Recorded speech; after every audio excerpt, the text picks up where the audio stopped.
Good morning, everybody, and welcome to this week's edition of Keeping an Eye on the Geopolitical Ball with me, Jamie Shea, Senior Fellow at Friends of Europe, and this will be the last before the Christmas holidays.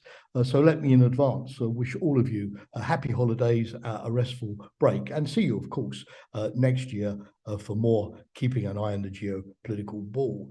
Now, over the last year, my mother-in-law has unfortunately been quite unwell, and my wife and I have had to make frequent weekend train trips to Scotland. Now, I know that you're immediately asking yourselves, why has Jamie Shea started by telling us this? What importance does that have to geopolitics? Well, it's because my train from London to Glasgow, when it crosses the border between England and Scotland, stops at a sleepy little Scottish market town called Lockerbie. And as the train pulls in, I always am reminded of that time 34 years ago, on the 21st of December 1988, when Lockerbie dominated for weeks the world headlines. Because on that terrible day, on that terrible night, a Pan Am jet blew up over Lockerbie, 6 miles up into the air, causing the deaths of 243 passengers from 21 countries, 16 Pan Am crew, and 11 people on the ground in Lockerbie when the debris from the plane hit houses and a petrol station. This terrorist act, because it was caused by a terrorist bomb in the luggage in the plane, remains to date the biggest single crime ever committed in the UK. Now, these general statistics are always interwoven with personal thoughts and personal experiences. And for me, what was really telling was that 35 American students from Syracuse University, having completed a semester in London and on their way home for Christmas, were also killed in that explosion. I taught at Syracuse University for a good period, and I remember the memorial to those 35 students on the campus, the way in which their writings were stored in the university archives, and the fact that Syracuse opened a fellowship in the name of each of those 35. And as somebody who has taught American students on overseas semesters for many years, when I look at my students today, also 20 years old, the thought that all of that promise, all of that youth could be completely eliminated in a single flash still fills me with dread. Now, the international community took many years to try to find the perpetrators of that heinous terrorist act. They first of all thought of Iran, and they eventually went to Libya. Now, this would have remained for me just a historical memory if it had not been for the fact that this past week, suddenly out of the blue, the man who is accredited with having made the bomb that destroyed the Pan Am plane, a former Libyan intelligence agent called Abu Agila Mohammad Mas'ud, appeared in a federal court in Washington, D.C. He is the third of the Libyan suspects to have been arrested. Previously to Abdul Basit Ali al-Maghafi and Laman Khalifa Fima were on trial in The Hague, an international court with Scottish judges. Fima was acquitted, but al-Maghafi was sent to jail. He was released on humanitarian grounds, returned to Libya, and died in 2009. So it shows that despite the passage of 34 years, justice is still being pursued and has still not been completed in the case of Pan Am Flight 103. When I saw Mas'ud appear in court, I was seized with 5 thoughts, which I'd like to share with you in my pre-Christmas Keeping an Eye today. The first thought is that, in a way, this is a triumph of human perseverance. The families of the victims in an organization called Victims of Pan Am Flight 103 never stopped lobbying the US government and other governments to bring the perpetrators to justice. Many of course, the relatives of the victims have died in 34 years, but there's still quite a lot around. And they wanted answers.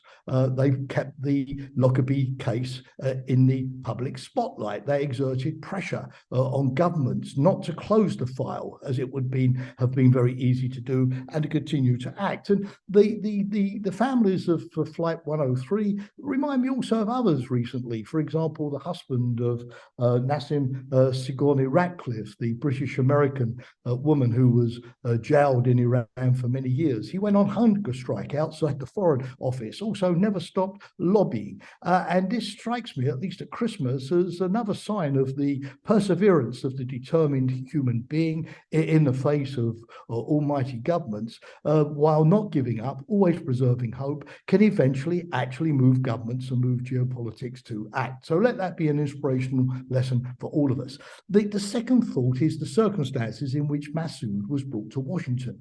He wasn't handed over by the Libyan authorities. He was basically kidnapped by a Libyan militia and then surreptitiously handed over to the United States. And this raises an interesting question. Is a trial of a terrorist immediately undermined if that person was legally or illegally otherwise kidnapped? If states, despite sanctions imposed on them, and that was the case with Libya under the Gaddafi regime, still refused to hand over indicted terrorists, are we justified then in launching sort of snatch squads to go after them? Is there perhaps space now to create a kind of international sheriff's posse of a number of countries coming together to create a multinational task force of police, of intelligence officers, of military people, of border guards, who collectively would have the job of tracking down these terrorists and finding the best way to get our hands on them? The third thought is, what exactly is justice after a terrible terrorist attack like occurred in Lockerbie 34 years ago? As I mentioned, Mas'ud is the third suspect to face justice, but we know that there were at least 2 others involved in making the bomb. And of course, we know that as an intelligence officer working for the Libyan government, Mas'ud clearly was acting on behalf of that government. He was told to do that. So that also means that, is there closure when 3 or 4 or 5 or 6 individuals associated with the crime are brought to justice, or when the government itself pays compensation or admits a responsibility, as several governments, look at Russia today for acts committed in the UK, still refuse to do? So when can we say that justice has generally been done and come to closure? The next thought is that, do we need some kind of international court for terrorists?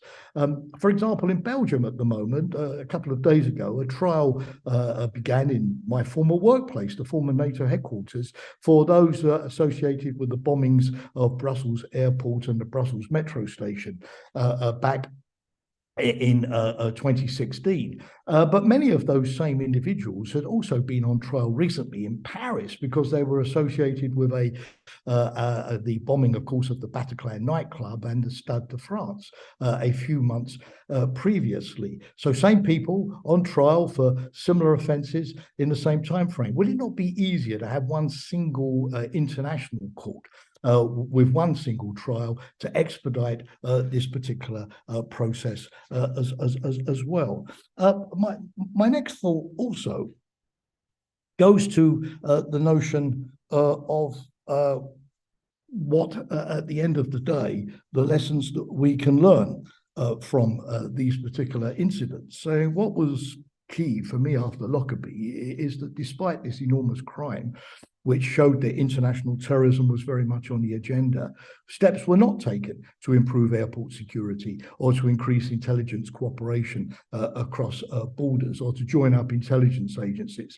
All the things, of course, that we started to do after the far worse terrorist attacks, causing 3,000 casualties dead on 9/11. If we'd actually done all of those things after the Lockerbie attack in 1988, maybe the 9/11 attacks would not have occurred in the first place. So just some thoughts inspired by that sleepy town of Lockerbie for your Christmas break. I make them simply because terrorism has gone a little bit quiet at the moment, thank God, at least in terms of big spectacular attacks against Western targets. But it hasn't gone away. Those groups are still out there. They will be back looking to kill more of us at some time in the future, the lesson of Lockerbie is to learn the lesson of Lockerbie and be well prepared. Thank you for watching and listening today. Look forward to engaging with you after the holiday.